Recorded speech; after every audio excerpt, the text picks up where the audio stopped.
മുണ്ടക്കൈ ചൂലമല ദുരന്തത്തിൽ SDRF മാനദണ്ഡങ്ങൾ ഇളവ് നൽകിയെന്ന് കേന്ദ്ര സർക്കാർ ഹൈക്കോടതിയിൽ അറിയിച്ചു. സംസ്ഥാന ദുരന്ത നിവാരണ ഫണ്ടിൽ നിന്നും 120 കോടി രൂപ കൂടി ചെലവഴിക്കാൻ അനുമതി നൽകിയെന്ന് കേന്ദ്ര സർക്കാർ അറിയിച്ചു.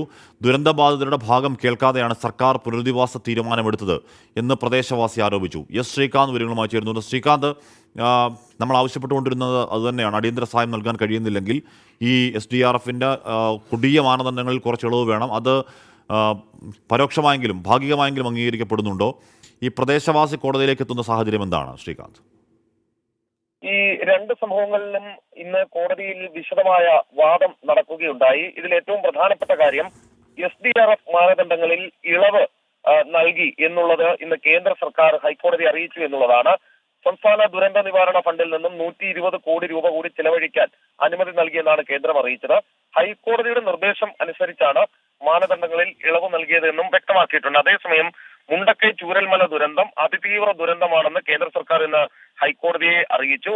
നേരത്തെ സംസ്ഥാന സർക്കാരും അക്കാര്യം കോടതിയോട് പറഞ്ഞിരുന്നു. ഞങ്ങൾ ഇത്തരത്തിലൊരു അനൗൺസ്മെന്റ് വന്നിട്ടുണ്ട് സെൻട്രലിൽ നിന്നും എന്നുള്ളത്.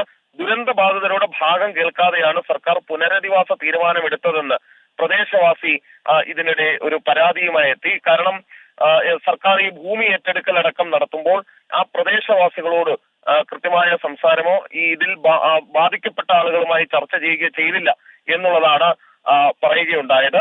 ആക്ഷേപങ്ങൾ ഉണ്ടെങ്കിൽ അത് അമിക്കസ് ക്യൂറിയെ അറിയിച്ചോളൂ എന്ന് ഹൈക്കോടതി നിർദ്ദേശം നൽകി. അതിനായി ഒരു അമിക്കസ് ക്യൂറിയെ നിർദ്ദേശിച്ചിട്ടുണ്ട്.